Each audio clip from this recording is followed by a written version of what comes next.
বল চলে যাচ্ছে কিন্তু একেবারে ডিপ মিডিকেট অঞ্চলে সীমানার কাছাকাছি। বলের লাইনে ফিল্ডার ছিলেন, তবে একটির বেশি রান পেলেন না। বাট এটা কিন্তু ভাই বাউন্ডারির একটা মার ছিল।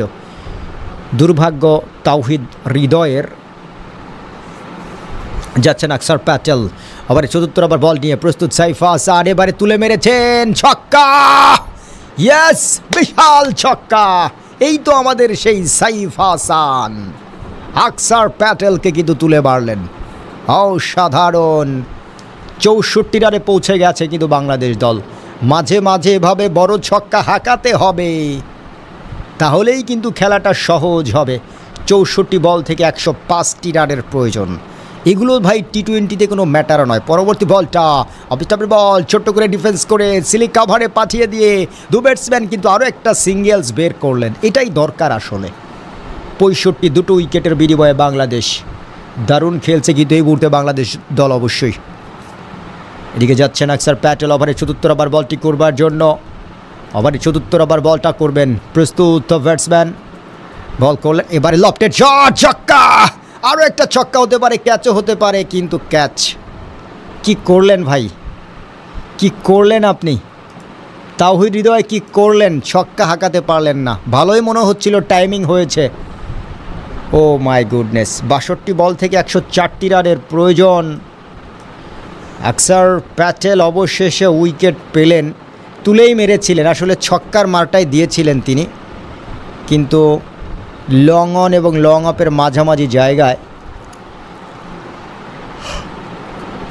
শিভাম দুবে অবশ্য ফিল্ডিং করছিলেন।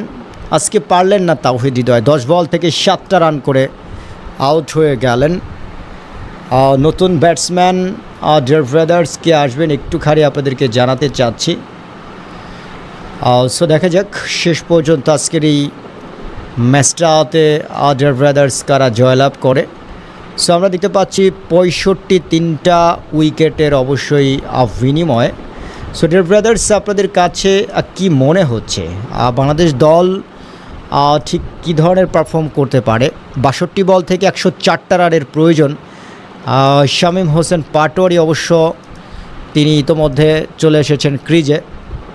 শামীম হোসেন পাটোয়ারি, তবে আজকে জাকের আলী অনিক এবং শামীম হোসেন পাটোয়ারি এদেরকে অবশ্যই একটুখানি ভূমিকা নিতে হবে আসলে। শামীম হোসেন পাটোয়ারি অথবা জাকের আলী অনিক। সোডার ব্রাদার্স আসসালামু আলাইকুম। দেশ এবং দেশের বাইরে থেকে যারা যুক্ত হয়েছেন সবাইকে রিকোয়েস্ট করছি লাইকটা করে দেবেন। তবে হ্যাঁ, বাংলাদেশ দলে এমন কোনো ধস ঘটেনি যে ধসের কারণে মনে হয় যে বাংলাদেশ দল ম্যাচটা হেরে গেছে, এরকম নয়। বরং এখন পর্যন্ত যেটি আমার কাছে মনে হচ্ছে যে অবশ্যই বাংলাদেশ দল কিন্তু খুব ভালো একটা জায়গায় রয়েছে, এটি কিন্তু বলতেই হচ্ছে। আমি একটুখানি আমাদের সোনার ছেলেদের ব্যাটিং পারফরমেন্সটা আপনাদেরকে জানাতে চাই, কে কেমন করলেন। আমরা দেখতে পাচ্ছি সাইফ হাসান এখনও ক্রিজে আছেন, 26 বল থেকে 31টি রান। তানজিদ হাসান তামিম 3 বল থেকে 1টি রান করে আউট হয়েছে। পারভেজ হোসেন ইমন 19 বল থেকে 21টা রান করে আউট হলেন। তাওহিদ হৃদয়ও আউট হলেন 10 বল থেকে 7টি রান। শামীম মাত্রই ক্রিজে এসেছেন। Hardik Pandya 2 over 14 run wicket নেই। Jasprit Bumrah 3 over 17 run 1 wicket. Varun Chakravarthy 1 over 13 run wicket নেই। Kuldeep Yadav 2 over 9 run 1 wicket. Axar Patel 1.4 over 12 run 1টা উইকেট। সো হাজার ব্রাদার্স দেখা যাক শেষ পর্যন্ত। আমরা দেখতে পাচ্ছি ডেভ ব্রাদার্স, আমরা দেখতে পাচ্ছি খেলাটা কিন্তু শুরু হয়ে যাচ্ছে। 65 উইকেটের বিনিময়ে। তবে আমরা দেখতে পাচ্ছি শামীম হোসেন পাটোয়ারি অবশ্য মাত্রই ক্রিজে এসেছেন। সো খেলাটা শুরু হয়ে যাবে। তাওহিদ হৃদয় আউট হয়ে গিয়েছিলেন। প্রিয় দর্শক ভাই বন্ধু, আমরা দেখতে পাচ্ছি আবারও শুরু হয়ে যাচ্ছে খেলাটি। সো শামীম হোসেন পাটোয়ারি এই মুহূর্তে তার স্ট্রাইক প্রান্তে। আকসার প্যাটেল যাচ্ছেন, বল করলেন। এবারে অবশ্য ছোট্ট করে ঘোরাতে চেয়েছিলেন লং লেগে, ব্যাটে বলে ঠিকমতো সংযোগ ঘটাতে পারেনি। রান পাবেন না কিন্তু, ডট বল। অসাধারণ একটি ম্যাচ। এদিকে যাচ্ছেন ওভারের পরবর্তী বলটি করবার জন্য। বল করলেন, এবারে কিন্তু শামীম এই শটটা মাঝে মাঝে চেষ্টা করেন, বাট অনেক সময় ব্যর্থ হয়ে যান। রিভার্স সুইপ চেষ্টাটা করেন তিনি। 8টা রান দিলেন এই ওভারে আকসার প্যাটেল। এই ওভারে একটা ছক্কা হাঁকানো হয়েছে অবশ্য। 10 বল 65 রান, 3টা উইকেটের বিনিময়ে বাংলাদেশ দল। অসাধারণ একটি ম্যাচ আদার ব্রাদার্স, অবশ্যই আমরা এনজয় করছি। 65 উইকেটের বিনিময়ে বাংলাদেশ, 65 উইকেটের বিনিময়ে বাংলাদেশ। শেষ 10 ওভারে 104টি রানের প্রয়োজন। অবশ্যই পিটিয়ে খেললে এটি অসম্ভব কিছু নয়।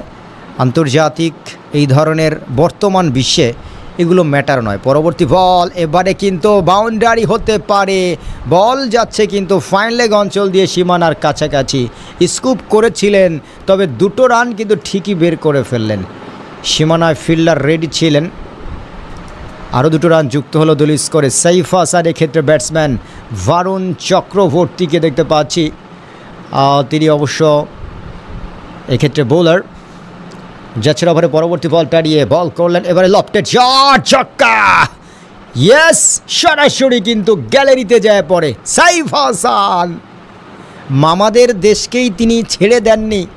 সাইফের মামা বাড়ি শ্রীলঙ্কায়, সো তাদেরই তিনি ছেড়ে দেননি। ভাগ্নে হারিয়ে দিয়েছিল, এক্ষেত্রে সাইফ কেন দাদাদের ছেড়ে দেবেন। অফ স্টাম্পের বাইরের বলটা সরাসরি কিন্তু পাঠিয়ে দেন সীমানার ওপারে। ছক্কা বাড়িয়ে খেলো, ভারতের বিপক্ষে ভালো খেলো। ভালো খেললেই কিন্তু আইপিএলে সুযোগ চলে আসবে।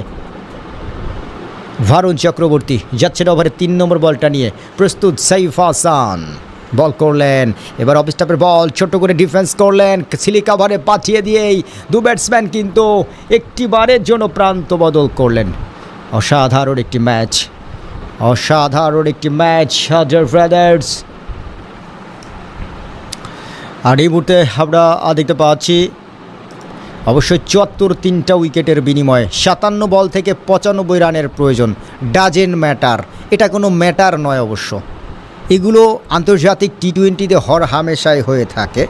ভারুণ চক্রবর্তী ওভারে 4র্থ ওভার বল। প্রস্তুত শামীম বোল্ট।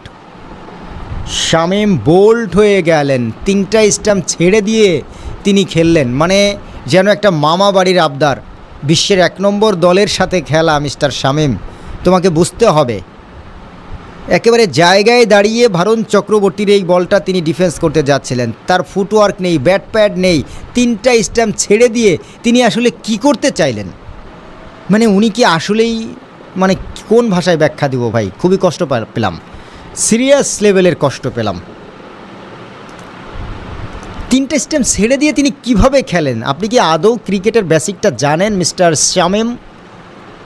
ভারুণ চক্রবর্তী আইপিএলে তুখোড় পারফর্ম করা একজন প্লেয়ারের এগেনস্টে আপনি ব্যাট করছেন, সো মাথাই নাই শামীম হোসেন পাটোয়ারির। দুঃখজনক ভাই, দুঃখজনক। 4টা উইকেটের পতন ঘটে গেছে। সো জাকের আলী অনেক যদি আউট হয়ে যান, অথবা এই যে ঝুটি, এরপরে কিন্তু আর স্বীকৃত ব্যাটসম্যান নেই। পরবর্তী বলটা অফ স্টাম্পের বল, ছোট্ট করে ডিফেন্স করলেন, রান পাবেন না, ডট বল। এ ধরনের বিগ ম্যাচে উইকেট হাতে রেখে অবশ্য ম্যাচ খেলতে হয়, আদারওয়াইজ আসলে সেই ম্যাচে জেতা কিন্তু ভীষণ কষ্ট হয়ে যায়। 4 জন ব্যাটসম্যান আউট হয়ে গেছেন, 2 জন ক্রিজে আছেন। 6 ওভারে পরবর্তী বল, এবারে জাকের আলী অনেক। অফ স্টাম্পের বলটা ছোট্ট করে সিলিক কাভারে পাঠিয়ে দিয়ে 2 ব্যাটসম্যান অবশ্যই একটি বারের জন্য প্রান্ত বদল করলেন। 75, 4টা উইকেটের বিনিময়ে 11তম ওভারের খেলা শেষে 75, 4 উইকেটের বিনিময়ে বাংলাদেশ। 54 বল থেকে 94 রানের প্রয়োজন। আমি একটু আপনাদেরকে ধারণা দিতে চাই পরবর্তীতে কারা আসবেন ব্যাটিংয়ে। সাইফুদ্দিন, রিশাদ, তানজিম সাকিব, নাসুম, হ্যাঁ সবাই ব্যাট